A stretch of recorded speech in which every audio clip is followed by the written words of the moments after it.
Puji nama Tuhan, selamat pagi Bapak Ibu Saudaraku, Shalom. Selamat datang kembali dalam ibadah online di gereja kita. Mari kita siapkan hati kita untuk kita satukan hati. Kita mau masuk dalam hadirat Tuhan, mari kita berdoa terlebih dahulu. Bapak Surgawi, terima kasih untuk kasih karunia-Mu sepanjang minggu ini Tuhan. Kalau kami boleh melewati semua dengan keadaan yang baik, kami boleh sehat. Meskipun ada banyak tantangan, ada banyak masalah, tapi kami tetap melihat jalan keluar, pertolongan yang Tuhan sediakan bagi kami. Dan pagi yang indah ini kami datang bersyukur ya Tuhan, menaikkan setiap penyembahan pujian kami, karena kami percaya bahwa hanya Tuhanlah yang layak terima pujian dan penyembahan kami. Mari Kau bertata dalam pujian kami ya Tuhan Yesus, dan setiap umat-Mu yang berada di rumah masing-masing, kami yang dalam keadaan letih, kami yang dalam keadaan berbeban berat, dan kami percaya ketika hadirat Tuhan nyata di rumah kami, maka Tuhan yang akan memberikan kelepasan, kesembuhan. Dan biarlah firman-Mu juga itu yang memerdekakan kami, supaya kami menjadi anak-anak Tuhan yang maksimal dimanapun kami ditempatkan. Terima kasih ya Tuhan, hanya di dalam nama-Mu kami berdoa dan mengucap syukur. Setiap kita yang percaya dan siap menyembah Tuhan sama-sama katakan amin. Haleluya. Mari kita nyatakan pujian kita di hadapan Tuhan. Sukacita Tuhan melimpah di tempat ini. Ada amin saudaraku. Haleluya.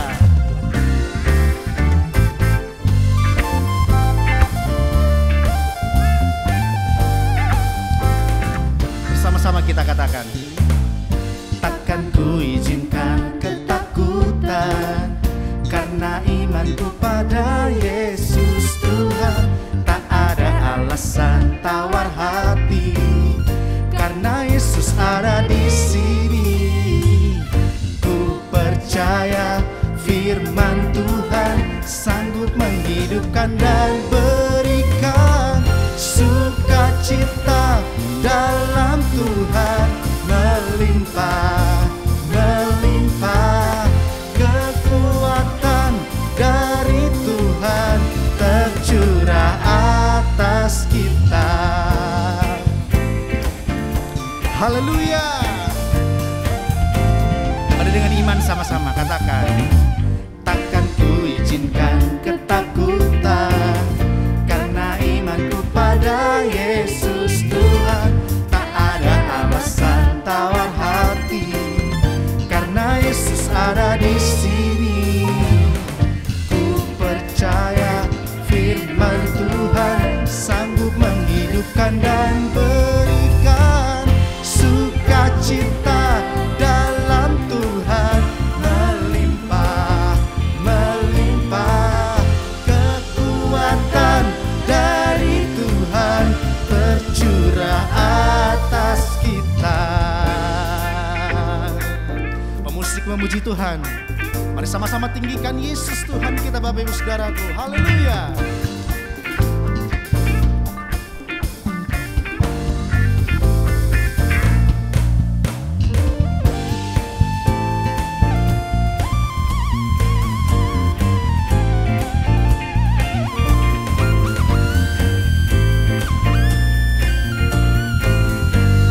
Mari sama-sama angkat kedua tanganmu, katakan sukacita dalam Tuhan melimpah, melimpah. Kekuatan dari Tuhan tercurah atas kita. Sukacita dalam Tuhan melimpah, melimpah. Kekuatan dari Tuhan tercurah atas kita. Kita berikan sorak-sorai yang meriah buat Tuhan kita Bapak Ibu Saudaraku. Haleluya. Tuhan hadir dan melawat setiap kita. Amin. Kami teduhkan hati kami Tuhan saat ini. Kami mau naikkan segala syukur penyembahan kami yang terbaik, karena Allah lah yang layak terima pujian kami ya Tuhan Yesus. Terima kasih Bapak Surgawi.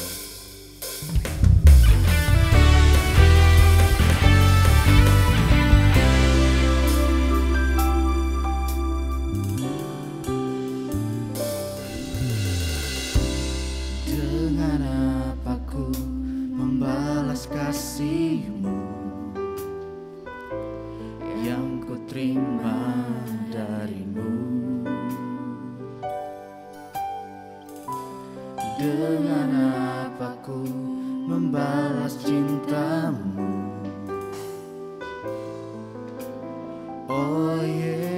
Yesusku.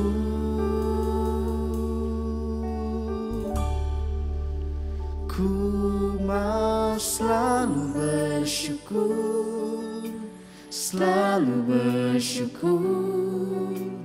Kau Tuhan yang setia, yang selalu menopang. Ku mau selalu bersyukur, selalu bersyukur.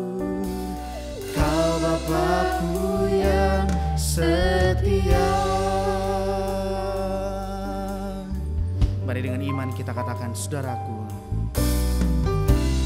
dengan apa ku membalas kasih-Mu yang ku terima dari-Mu? Dengan apa ku membalas cinta-Mu? Oh Yesusku, ku mau selalu bersyukur, selalu bersyukur. Kau Tuhan yang setia, yang selalu menopang. Ku mau selalu bersyukur, selalu bersyukur. Kau Bapa-Ku yang setia. Ku mau selalu bersyukur, selalu bersyukur. Kau Tuhan yang setia, yang selalu menopang. Ku mau selalu bersyukur, selalu bersyukur. Kau Bapa-Ku yang setia. Terima kasih Tuhan. Kami naikkan sembah kami, kami naikkan pujian syukur kami hanya bagi Engkau. Terima kasih.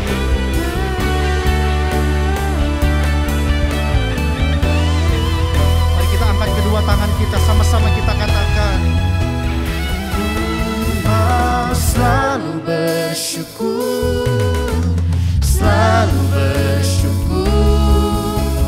Kau Tuhan yang setia, yang selalu menopang. Ku mau selalu bersyukur, selalu bersyukur. Kau Bapa-Ku yang setia, Kau Bapa-Ku yang setia. Kau Bapa-Ku yang setia. Kau Bapa-Ku yang setia. Mari kita angkat sembah kita Bapak Ibu Saudaraku, sebab Dia yang layak ditinggikan, Dia yang layak diadukan.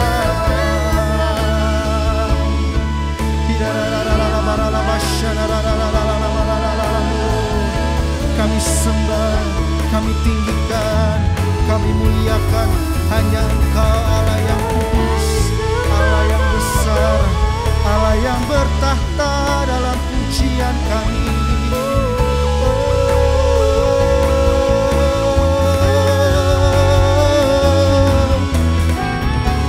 Kami angkat tangan kami Tuhan menyembah-Mu. Kami angkat hati kami, tinggikan Engkau. Hanya Engkau Raja, di atas segala raja.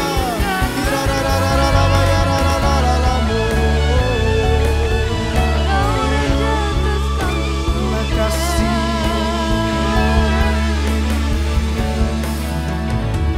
Mari kita angkat kedua tangan kita di hadapan Tuhan Bapak Ibu Saudaraku. Ku mau selalu bersyukur, selalu bersyukur. Kau Tuhan yang setia, yang selalu menopang. Ku mau selalu bersyukur, selalu bersyukur. Kau Bapa-Ku yang setia. setia. Ku mau selalu bersyukur, selalu bersyukur. Kau Tuhan yang setia, yang selalu menopang. Ku mau selalu bersyukur, selalu bersyukur. Kau Bapa-Ku yang setia, Kau Bapa-Ku yang setia, Kau Bapa-Ku yang setia. Kami percaya Engkau hadir dan melawat setiap kami ya Tuhan Yesus. Kami siapkan hati kami Tuhan untuk saat ini menerima kebenaran firman-Mu. Mari Kau berfirman bagi setiap kami, sehingga setiap kami yang lemah, setiap kami yang berbeban berat, kami dikuatkan, kami diberikan kelepasan, kami diberikan jalan keluar. Karena kami percaya janji-Mu ya dan amin dalam hidup kami. Urapi hamba-Mu dan urapi setiap kami. Hanya di dalam nama Yesus kami siap terima firman-Mu. Haleluya. Amin. Hari ini saya akan berbagi dengan Bapak Ibu Saudara, firman Tuhan berjudul membangun generasi. Membangun generasi. Membangun generasi menjadi hal yang penting agar bangsa dan negara ini menjadi negara yang baik sejahtera. Negara yang berbahagia, yang makmur. Satu kali Mother Teresa ditanyai oleh seorang, ya mungkin wartawan, dia bertanya bagaimana caranya mengubah dunia yang saat ini. Banyak peperangan, banyak kelaparan, kekacauan, banyak orang-orang yang berontak dan banyak hal yang tidak baik di tengah-tengah masyarakat. Dan Mother Teresa berkata, jika kamu mau mengubah dunia, pulanglah ke rumah dan cintailah keluargamu. Di dalam rumah tangga yang baik, di dalam rumah tangga yang penuh kasih, maka akan dibangun keluarga yang baik. Dan kemudian keluarga yang berkembang dengan baik ini akan mempengaruhi masyarakat. Dan diharapkan masyarakat itu juga menjadi baik. Kemudian mempengaruhi kota, mempengaruhi masyarakat, bangsa yang ada, negara, bahkan seluruh dunia. Karena anak atau generasi yang kita punyai, yang generasi yang ada, mereka memiliki potensi yang besar untuk membangun, mencintai bangsa ini. Amin. Generasi harus dibangun ya. Di dalam firman Tuhan, kalau kita merenungkan firman Tuhan juga bahwa Tuhan punya rencana yang besar. Tuhan punya rencana yang tidak bisa diselesaikan oleh hanya satu generasi saja. Makanya kita perlu menyiapkan generasi-generasi selanjutnya untuk melakukan firman Tuhan, untuk mereka bisa mengerti apa kehendak Tuhan, dan mereka menyelesaikan kehendak Tuhan di dalam dunia ini. Kita perlu menolong mereka untuk mengetahui rencana Tuhan di dalam kehidupan kita, umat manusia. Di dalam firman Tuhan kita seringkali mendengar sebuah doa yang dinaikkan oleh bangsa Israel demi nama Allah yang disembah oleh Abraham, disembah oleh Ishak, disembah oleh Yakub. Abraham orang yang dipanggil dari tanah Ur Kasdim dan kemudian Tuhan membuat dia, menjanjikan dia, menjadikan bangsa yang besar. Dikatakan bahwa keturunan Abraham akan menjadi seperti bintang di langit dan pasir di lautan. Dan kemudian setelah menunggu sekian lama, maka Tuhan memberikan satu anak, yaitu Ishak. Ya, Ishak tidak banyak diceritakan di dalam firman Tuhan. Tetapi Ishak ketika itu menikah dan kemudian dia hidup sebagai orang yang kaya. Dan ada perbuatan Tuhan di sana bagi Ishak. Ishak melahirkan Esau dan Yakub. Esau tidak banyak diceritakan, tetapi Yakub hampir ya banyak hal-hal yang diceritakan tentang Yakub. Dan dari Yakublah kita tahu bahwa ada suku bangsa yang dilahirkan, 12 suku bangsa yang membentuk bangsa Israel. Nah, Bapak Ibu Saudara, mungkin Ishak tidak sehebat si Abraham.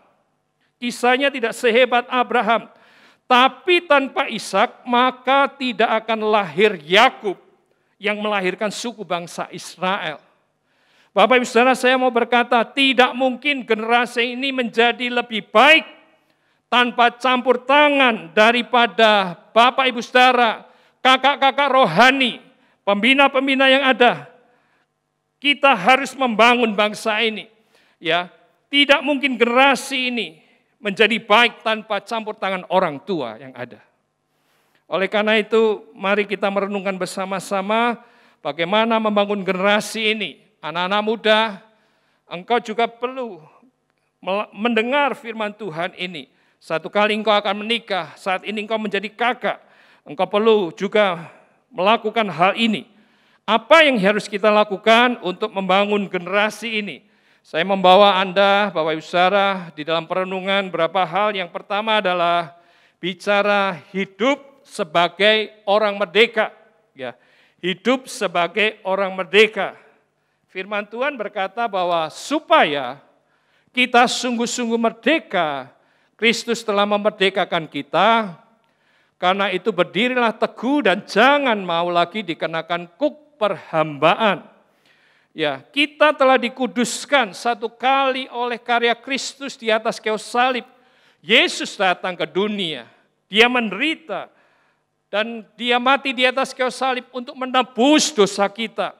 Dan itu cukup dilakukan sekali saja di atas kayu salib, supaya kita merdeka. Kristus sudah memerdekakan kita. Dan kalau kita perhatikan di dalam perjanjian lama, setiap kali imam itu melakukan tiap-tiap hari pelayanannya dan berulang-ulang mempersembahkan korban yang sama. Tujuannya apa? Untuk pengorbanan kalau ketika orang berdosa minta ampun sama Tuhan. Tetapi di dalam Ibrani berkata mereka melakukannya sama, tetapi tidak dapat menghapus dosa. Hanya Kristus saja yang dapat menghapuskan dosa. Yang percaya katakan amin.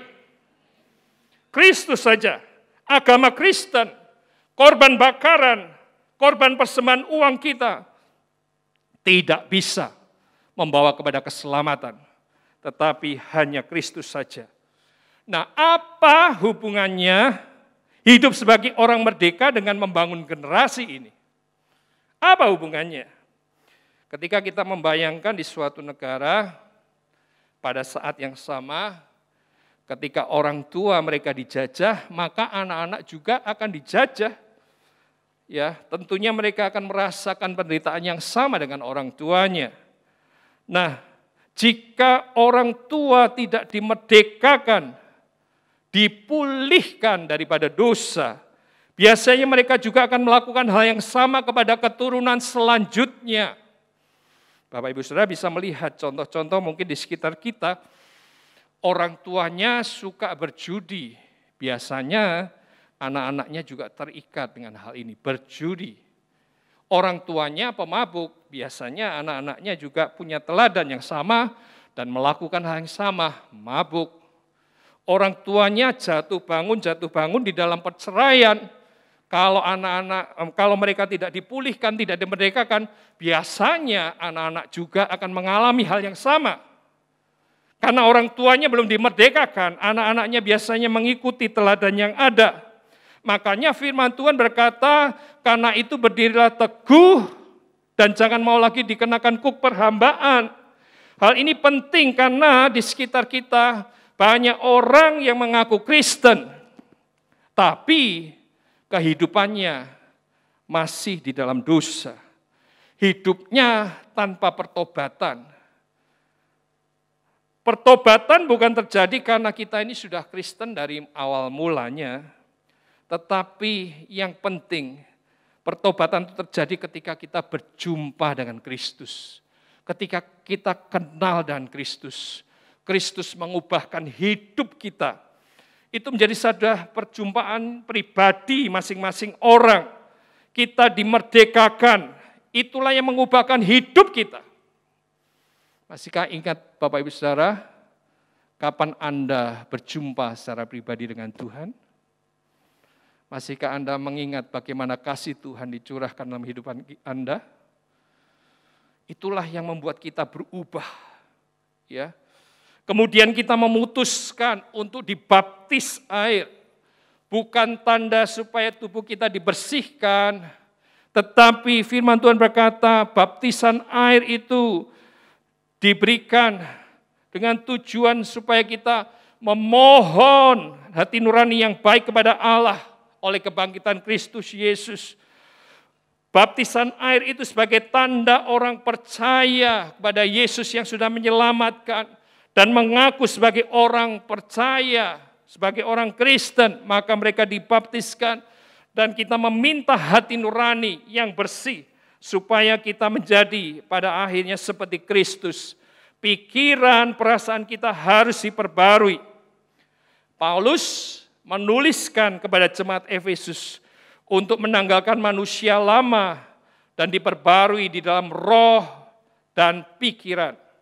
Firman Tuhan, karena kamu telah mendengar tentang dia dan menerima pengajaran di dalam dia, menurut kebenaran yang nyata dalam Yesus, yaitu bahwa kamu berhubungan dengan kehidupan kamu yang dahulu harus menanggalkan manusia lama yang menemui kebinasaan oleh nafsunya yang menyesatkan.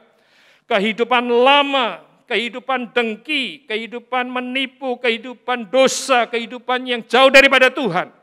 Itu adalah kehidupan manusia lama yang membawa kepada kebinasaan.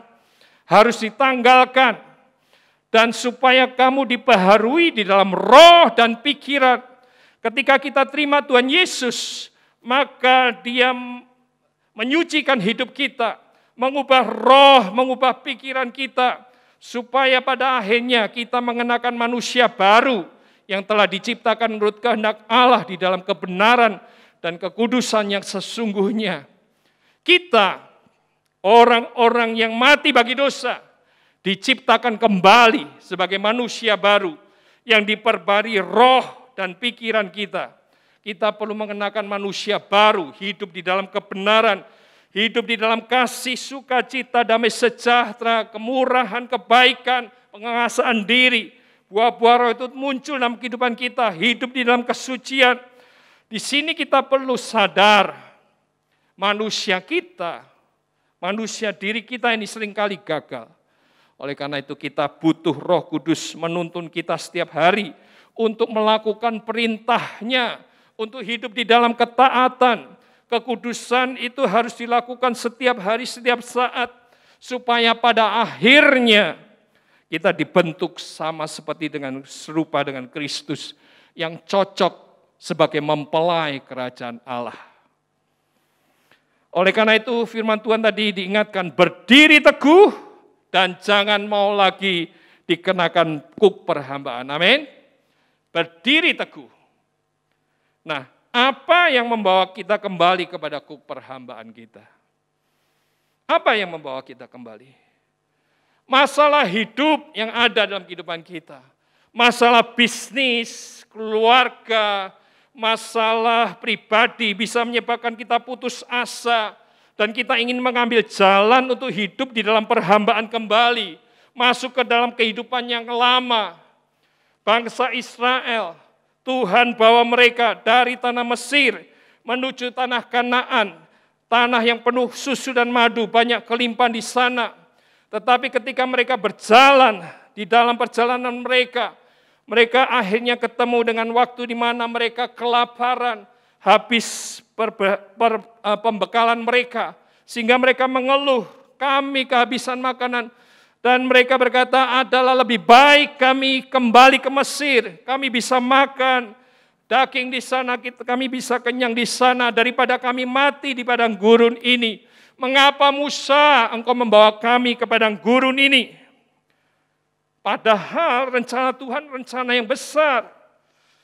Dan ketika Tuhan memenuhkan mereka, dilimpahkannya mana, dan dilimpahkan sore pada waktu petang, burung puyuh datang kepada mereka. Mereka kembali mereka kuat dan mereka jalan kembali.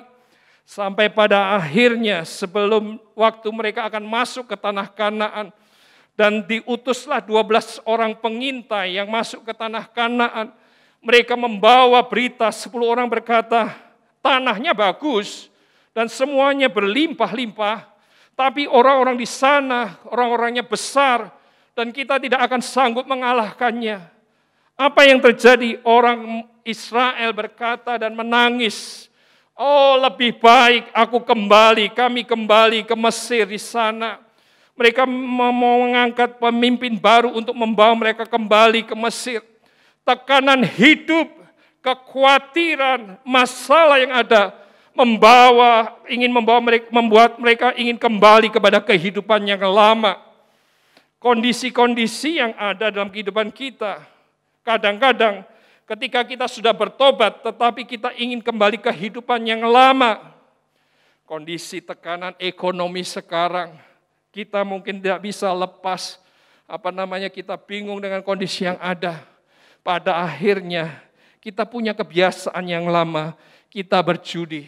Kita kembali kepada kehidupan judi dengan berpikir bahwa dengan berjudi, kita akan bisa kaya lagi. Atau yang lain, mungkin di dalam kehidupan yang ada, berpikir minuman keras akan membuat dia lupa dengan masalah yang ada. Dia punya pengalaman masa lalu, sudah dilepaskan Tuhan. Tapi karena ada masalah, karena ada pergumulan, dia kembali kepada kehidupan yang lama. Jatuh di dalam minum-minuman yang memabukkan. Yang lain, ada kondisi-kondisi di mana mereka dulunya berhasil dengan berbohong. Tapi ketika dia kenal Tuhan, Tuhan menegur dia.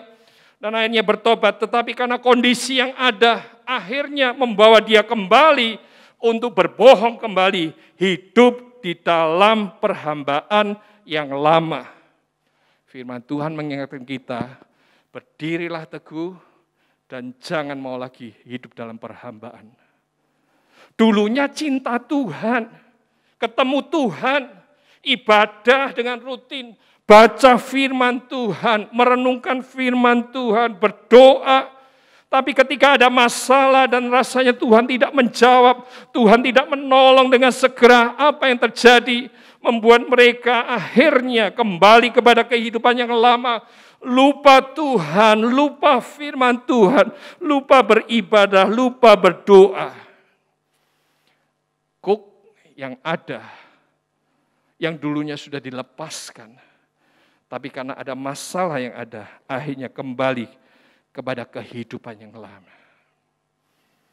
Mungkin sebagian orang merasa tidak sadar dengan kondisi yang ada ketika mereka mulai menjadi hamba uang. Ya, tidak lagi menundukkan diri kepada Allah.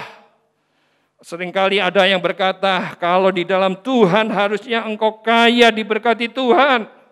Tapi ternyata tidak terjadi. Atau mungkin ada tuntutan-tuntutan hidup supaya hidup mewah. Dan ingin cepat kaya, pada akhirnya tidak sadar. Bukan mencintai Tuhan, cari kerajaan Allah dengan kebenarannya. Tapi apa yang dicari, uang. Yang menyebabkan dia lupa bersekutu dengan Tuhan. Ya, dan kemudian kemewahan membuat dia jauh daripada Tuhan. Bisnis curang, manipulasi, korupsi, ya kehidupan yang lama kembali. Bapak Saudara, kalau kita membaca kisah daripada Yudas Iskariot dipilih sebagai salah satu murid Kristus. Dia dikenal dengan Kristus, apa yang dilakukan oleh Kristus.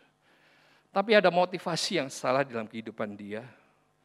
Satu kali ada seorang wanita yang mempersembahkan minyak narwastu.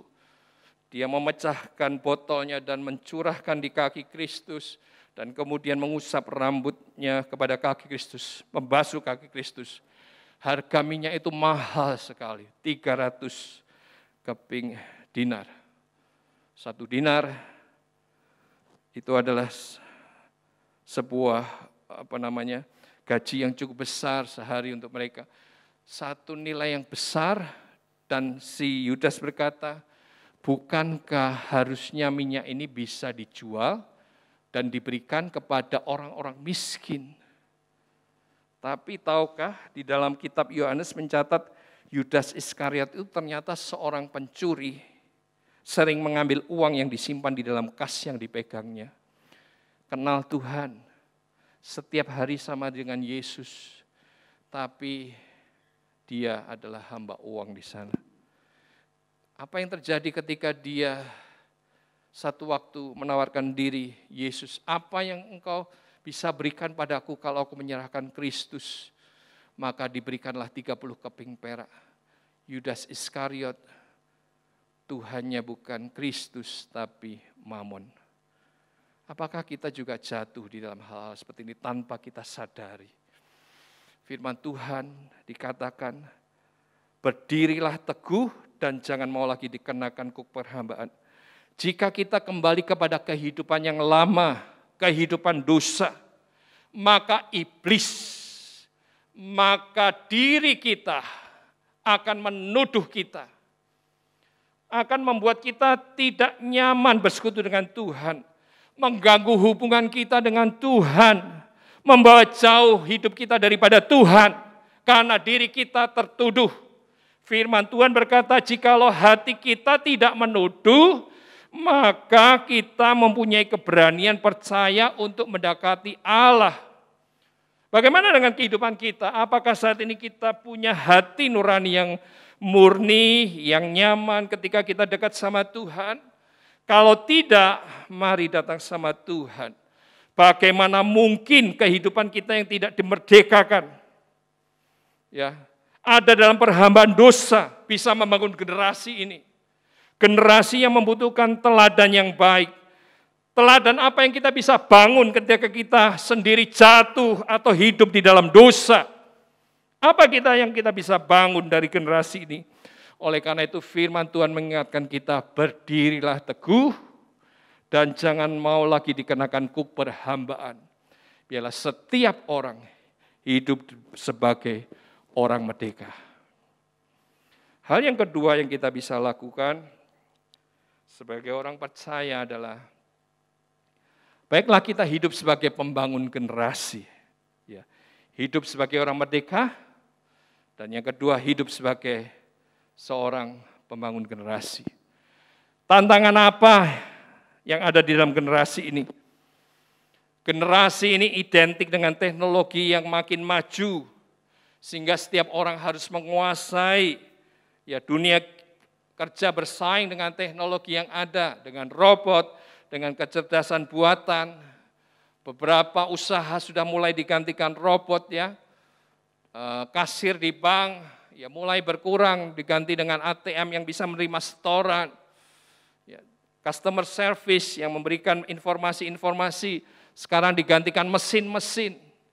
Ya, ada banyak lagi teknologi yang lain membuat semuanya instan, semuanya baik, lebih cepat. Tetapi ini juga menjadi tantangan buat generasi ini.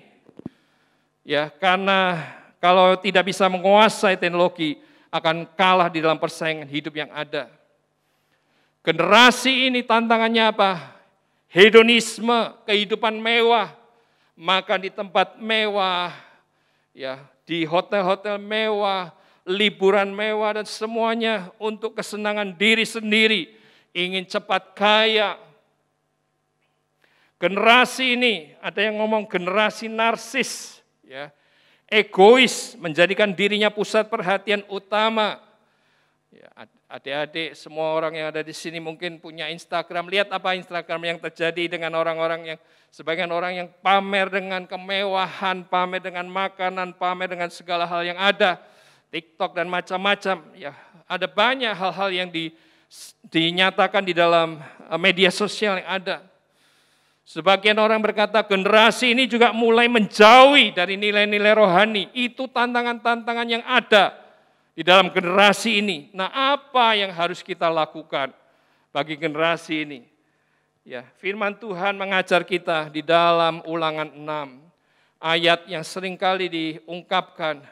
Saya mau melihat dari sisi yang lain, dikatakan, dengarlah, hai orang Israel, Tuhan itu Allah kita, Tuhan itu Esa. Kasihlah Tuhan Allahmu dengan segenap hatimu, dengan segenap jiwamu, dan dengan segenap kekuatanmu. Apa yang kuperintahkan kepadamu pada hari ini haruslah engkau perhatikan. Haruslah engkau mengajarkan berulang-ulang kepada anak-anakmu dan membicarakan apabila engkau duduk di rumahmu, apabila engkau sedang dalam perjalanan, apabila engkau berbaring dan apabila engkau bangun. Kitab Ulangan ini ditulis Musa untuk mengingatkan kembali seluruh peristiwa yang dialami oleh bangsa Israel, perjalanan mereka dari Mesir menuju ke tanah Kanaan, supaya diceritakan kepada generasi-generasi yang baru yang belum melihat mujizat Tuhan, belum melihat apa yang Tuhan lakukan di tengah-tengah bangsa Israel, supaya ketika mereka masuk tanah Kanaan, mereka tidak hidup seperti orang-orang yang ada di Kanaan. Orang-orang yang tidak melakukan Taurat Tuhan, orang-orang yang menyembah Allah yang lain, orang-orang yang kehidupannya berbeda dengan bangsa Israel. Oleh karena itu firman Tuhan berkata, perhatikanlah, tulisan dari Musa berkata, perhatikanlah, engkau harus mengajar berulang-ulang dan harus membicarakannya apabila engkau duduk di rumahmu. Apa yang dibicarakan? Kasihlah Tuhan Allahmu dengan segenap hatimu, dengan segenap jiwamu, dan dengan segenap kekuatanmu. Itu yang diingatkan oleh Musa, supaya generasi yang akan masuk tanah Kanaan tetap mencintai Tuhan, tetap mengasihi Tuhan. Karena ada banyak hal yang berbeda di tanah Kanaan, yang bisa membawa mereka jauh daripada Tuhan, yang bisa membuat mereka mengkhianati perjanjian Abraham, Ishak, Yakub. Oleh karena itu, diingatkan supaya mereka mengajar berulang-ulang, membicarakannya, di mana tempat yang ada, diduduk, sedang dalam perjalanan, sedang berbaring, sedang bangun, cerita tentang Allah itu harus dikasihi dengan segenap hati, segenap jiwa, dan segenap kekuatan. Nah, membangun generasi ini bisa dengan dua hal minimal yang saya bisa bagikan. Yang pertama adalah membangun dengan pendidikan jasmani. Ya, sekolah. Anak-anak perlu pendidikan sekolah. Cukupi mereka ketika mereka sekolah. Cukupkan dengan apa yang ada. Ya, kalau sekarang rasanya biaya sekolah cukup besar, mulailah menabung dari usia atau dari awal. Ya, saya berharap kita tidak terlibat dengan hutang yang ada, membuat susah ketika kita berhutang. Kalau saat ini merasa pendapatan kita kurang, ya cari pekerjaan baru, tambahan untuk menolong rumah tangga yang ada. Dampingi anak-anak supaya mereka bisa mendapatkan pendidikan yang cukup. Ya, kita perlu menolong generasi ini supaya mereka jadi pandai juga. Dan hal yang kedua, anak-anak perlu pendidikan rohani. Ajar mereka mencintai Tuhan. Seperti kata firman Tuhan, ajar mereka, bicarakan supaya mereka mengasihi Tuhan. Itu yang bisa kita bagikan kepada mereka. Pendidikan tanpa iman membawa anak-anak kita pandai, tapi tidak cinta Tuhan. Anak-anak yang pandai tapi korupsi. Anak-anak yang pandai tapi hidup di dalam dosa. Oleh karena itu kita perlu membawa mereka di dalam iman yang mengasihi Tuhan. Demikian juga sebaliknya, iman tanpa pendidikan yang cukup menjadikan orang-orang generasi ini menjadi generasi yang picik, yang pokoknya. Mereka harus dilatih dalam iman dan di dalam pendidikan yang ada. Bapak Saudara, COVID ini membentuk budaya yang baru. Ya, kita banyak beribadah di rumah, bukan di gereja. Puji Tuhan kalau 2 minggu ini kita sudah mulai lagi. Tetapi itulah yang terjadi, membentuk budaya baru. Ya, ibadah di rumah lebih banyak. Ya, sosialisasi juga terbatas. Dan banyak kita tergantung dengan internet. Dan saya, berapa hamba Tuhan merasa cemas, Bapak Saudara, dengan anak-anak, orang tua yang mulai jauh daripada Tuhan. ketemu kemarin tanya pada mereka, kamu masih ibadah online ya, karena dia tidak pernah ibadah di gereja. Enggak, dan tertawa. Ya, anak-anak gimana? Kadang-kadang ibadah. Aduh, sebuah kecemasan. Bagaimana generasi ini dibangun untuk mencintai Tuhan kalau orang tuanya sendiri mereka tidak beribadah. Oleh karena itu Bapak Ibu Saudara, kita perlu melakukan beberapa hal ini. Hal praktis mungkin Bapak Ibu Saudara yang punya anak kecil, kasih mereka Alkitab bergambar, belikan. Ya, cari film-film dari YouTube tentang Alkitab, ada di sana. Tunggui mereka di dalam ibadah-ibadah online yang ada. Orang tua, jangan mengeluh tentang pulsa, jangan mengeluh tentang waktu. Ya, jangan sampai kita nantinya sedih karena anak-anak kita tuh jauh daripada Tuhan. Mereka hidup di dalam ketidakbenaran. Dorong mereka beribadah sama-sama. Ya, saya memiliki pengalaman hal ini. Ketika anak saya masih kecil, 2-3 tahun, saya membawa mereka bersama-sama ke gereja. Meskipun saya harus naik sepeda motor di tengah hujan, tetapi di tengah-tengah kondisi yang ada, saya membangunkan mereka pagi hari. Ya, meskipun mungkin di gereja mereka tidak beribadah, ada yang tidur, ada yang menggambar, tetapi membiasakan mereka untuk dekat dengan Tuhan. Ketika sudah mulai menanjak sekolah minggu, anak-anak didorong, ditemani ke sekolah minggu. Ya, kebetulan istri saya sebagai guru sekolah minggu ada di sana. Ya, menunggui mereka menjadi dewasa. Dan kemudian setelah remaja pemuda, kita dorong mereka untuk ibadah bersama-sama di hari-hari yang ada supaya mereka bersosialisasi, kenal dengan teman-teman yang lain, bisa saling menguatkan satu yang lain. Ketika satu anak berkata, "Pak, hari ini Sabtu kebetulan tidak bisa beribadah." Oke, kenapa tidak bisa beribadah? Karena ada alasan ini, alasan itu. Oke, tapi besok kamu harus beribadah bersama-sama. Ya, meskipun memang kebiasaan kami mengajak mereka, izinkan mereka beribadah di hari Sabtu, tetapi Minggu tetap kami ajak beribadah bersama-sama. Nah, hal-hal seperti itu yang kami bangun di tengah-tengah anak-anak yang ada. Bahkan sampai usia sekarang, mereka hampir mau menikah, kami tetap ketika ketemu di hari Minggu dan kita bertelepon dan berkata, tanya mereka, apakah hari ini engkau sudah beribadah? Bukan apa-apa Bapak Ibu Saudara, kita perlu menolong mereka untuk mencintai Tuhan. Menolong mereka berulang-ulang, membicarakan supaya mereka tetap mencintai Tuhan. Masa sekarang ada banyak masalah yang ada sehingga membawa orang-orang bisa jauh daripada Tuhan.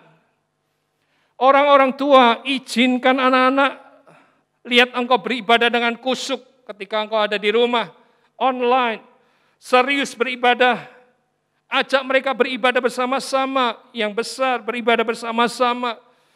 Teladan kita menjadi teladan yang baik, izinkan mereka melihat teladan kehidupan kita ketika kita bicara, ketika kita berkata-kata, berperilaku, izinkan mereka melihat apa yang ada ya di dalam kehidupan kita, bahwa Tuhan sudah mengubah hidup kita. Ya, dan kemudian ajak anak mereka untuk mengandalkan dan merasakan pertolongan Tuhan dalam hidup mereka. Anak-anak muda yang engkau belum menikah, ini jadi sebuah bekal buat engkau. Tapi kalau engkau saat ini punya adik-adik, ajak mereka untuk cinta Tuhan. Engkau perlu mengajak generasi ini untuk mengasihi Tuhan. Generasi ini, mereka satu waktu akan mandiri, jauh daripada orang tua. Kita perlu menyiapkan mereka, ya, bukan hanya kepandaian, tetapi mencintai Tuhan. Sejak dini, ajak takut akan Tuhan, maka masa tuanya mereka ada di jalan Tuhan. Hai anak muda, semua yang ada, takutlah akan Tuhan sejak usia mudamu. Ya, karena Tuhanlah akan berjalan di depanmu dan menolong engkau di dalam kehidupan ini. Percayalah, generasi yang takut akan Tuhan ini, mereka akan siap menjadi orang-orang yang berguna bagi masyarakat dan bangsa ada, ya bangsa kita, negara ini. jadilah pembangun-pembangun yang ada. Seorang hamba Tuhan berkata, jangan khawatir dengan anak-anak kita yang hidup di zaman ini. Ada banyak hal yang mempengaruhi. Tapi Tuhan itu menciptakan mereka dan memanggil mereka tepat untuk hidup di masa ini. Masa yang hidup yang berbeda dari orang tua yang ada. Jangan mengajari takut dan putus asa menghadapi dunia ini, tetapi harapkan sesuatu yang positif dan berdampak. Besarkan mereka untuk dapat mengetahui mereka sebagai anak-anak Allah. Latih mereka dengan otoritas firman Tuhan, berjalan dalam iman. Tuhan akan menyertai mereka dan memegang kendali bagi generasi ini. Saya mau mengajak Bapak Ibu Saudara untuk mendengarkan sebuah video, dan biarlah ini menjadi inspirasi buat kita semua. Minta tolong tim multimedia. Greetings to all of our partners across America and around the world. Today, I bring you a message of encouragement in light of what we are witnessing unfold within our nation's capital. I'm hearing parents express their deep concerns. Let me say this to you parents. Don't feel sorry for your children or fear for them because of the world they're growing up in. God created them and called them to live in this exact moment of time. Their life is not a coincidence or an accident.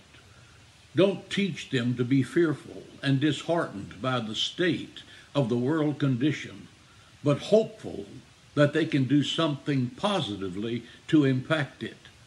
Raise them up to know the power they walk in as children of God. Train them up in the authority of the Word of God.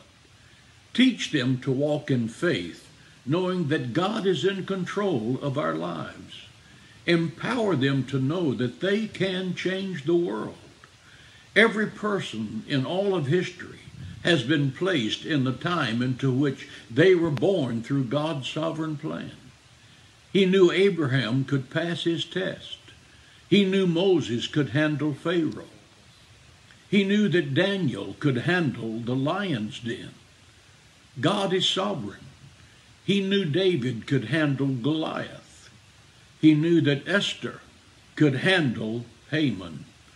Children can handle anything because God is with them. He knew Peter could handle persecution. He knew that Paul could handle Rome. He also knows that your child can handle whatever challenge they face in their life because he created them specifically for this time. Don't be afraid for your children, but be honored that God has chosen you to parent the generation that is facing the biggest challenge of our lifetime. Raise up leaders like Abraham, Moses, Daniel, David, Esther, Peter, and St. Paul. God isn't sitting in heaven wringing his hands and wondering the outcome of this crisis. He knew from the day of Genesis that this chaos was coming. God is raising up an army to drive back the darkness by turning on the light of truth to make his glory known over all the earth. Don't let your fear steal the greatness God placed in your children. I know it's hard to imagine them as anything but our children, and we want to protect them from anything that could hurt them. But remember this truth. They were born for such a time as this. They were born for such a time as this. God is with us, and God is in control. May God bless you and encourage you today with this word. Amin. Mari membangun generasi ini Bapak Ibu Saudara. Rencana Tuhan tercapai untuk bangsa ini karena generasi-generasi yang baik yang dibangun. Anak-anak muda, cintailah Tuhan sejak usia mudamu. Ya, kasih Tuhan pada masamu, ya. Pada masa generasi ini 10, 20 tahun, 30 tahun yang akan datang. Tuhan akan melakukan perbuatan yang ajaib di tengah bangsa ini. Potensi-potensi yang saat ini belum muncul. Tuhan akan tolong mereka untuk melewati masa ini. Mereka menjadi generasi-generasi penerus yang membangun bangsa dan negara ini. Berdoalah untuk keturunan-keturunan generasi-generasi yang ada. Saya percaya kasih karunia Tuhan akan menolong kita melewati kehidupan kita saat ini. Tuhan dipermuliakan. Dalam Kristus ku berikan kemuliaan atas kemenanganmu. Sungguh ku terpesona akan kekuatan dan kuasa-Mu. Oh, tak dapat ku mengukurnya, namun semuanya tak dapat melampaui anugerah-Mu yang ku terima. Dalam Kristus ku percaya ada kemuliaan di balik salibnya, dan aku nyatakan kemenangan dari-Mu. Kekuatanku, harapanku dalam Kristus. Ku percaya ada kemuliaan di balik salibnya, kan aku nyatakan kemenangan dari-Mu. Kekuatanku, harapanku dalam Kristus.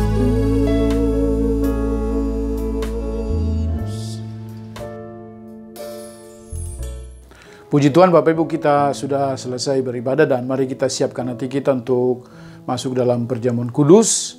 Siapkan roti dan anggur. Mari Bapak Ibu yang ada di rumah, untuk kita siap masuk dalam perjamuan kudus. Sebelumnya, mari kita berdoa. Terima kasih Bapak, kami mengucap syukur hari ini.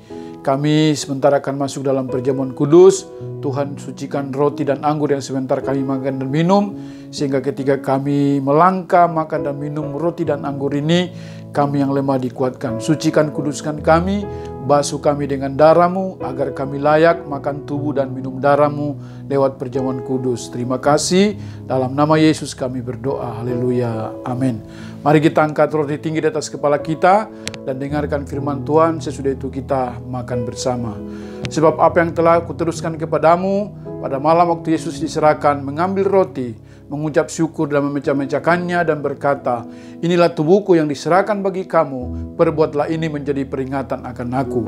Apakah kita percaya bahwa roti yang kita angkat tinggi di atas kepala kita adalah persekutuan dengan tubuh Kristus? Amin. Mari makan dalam nama Tuhan Yesus. Terima kasih Tuhan. Terima kasih Bapak, Engkau baik bagi kami. Haleluya.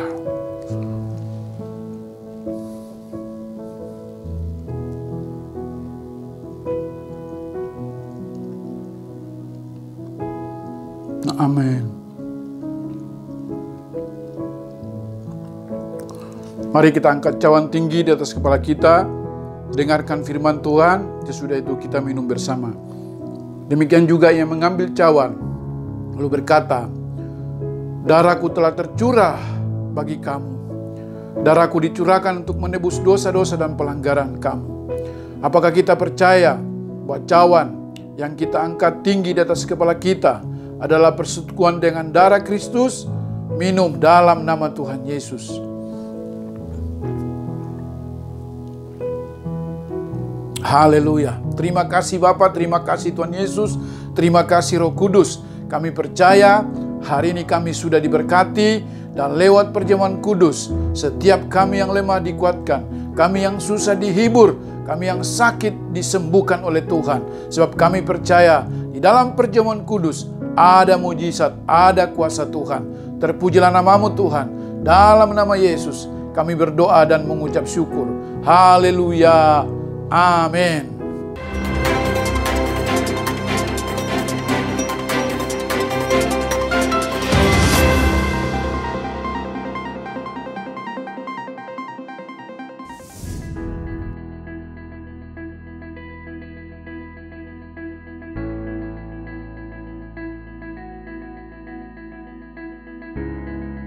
Bapak Ibu, mari saya mendorong kita semuanya untuk tetap semangat, tetap berdoa, karena saya percaya doa dapat mengubah segala sesuatu.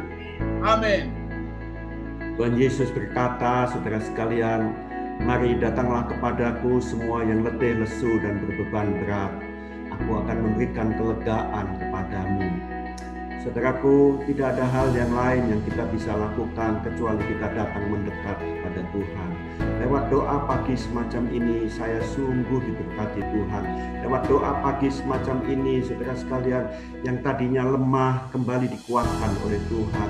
Lewat doa pagi semacam ini, banyak orang merasakan Tuhan telah memberkati kita semua.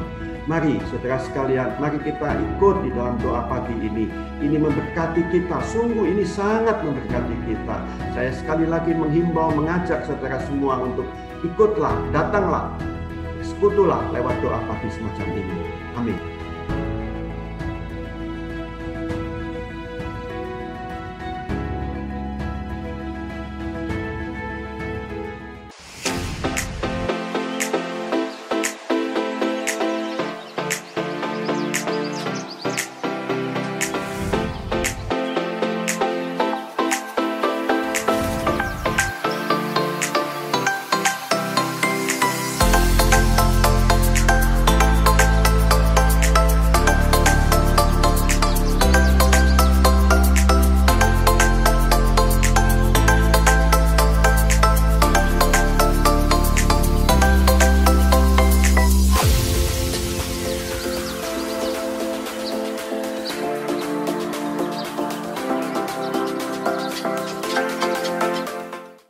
Puji Tuhan Bapak Ibu, ibadah kita sudah selesai dan mari kita berdoa dan mengakhiri ibadah kita hari ini.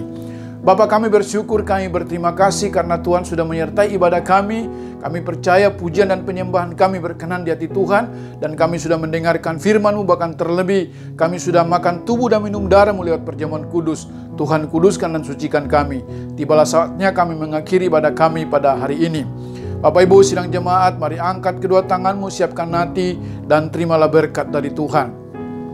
Tuhan memberkati rumah tanggamu, Tuhan memberkati pekerjaanmu, Tuhan memberkati kesehatanmu, dan Tuhan memberkati pertumbuhan rohanimu. Sekarang, terimalah berkat daripada Allah Bapa, cinta kasih dalam Tuhan Yesus Kristus, serta melalui persekutuan yang indah dalam kuat kuasa Roh Kudus, tinggal tetap menyertai kita, mulai hari ini sampai Maranatha, Yesus Kristus datang pada kali yang kedua, menjemput kita di awan-awan yang permai. Yang percaya dan sudah diberkati Tuhan, mari katakan bersama, amin. Shalom, Tuhan Yesus memberkati kita semuanya. Mau selalu bersyukur, selalu bersyukur.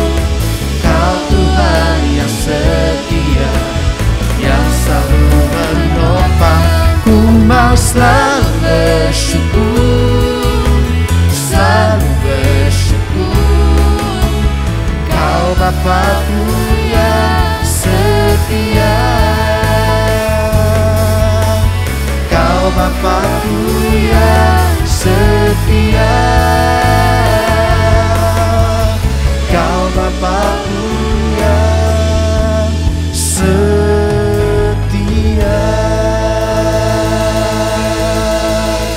Haleluya. Ibadah kita telah selesai. Selamat hari Minggu, selamat berjumpa minggu depan. Tuhan Yesus memberkati. Amin.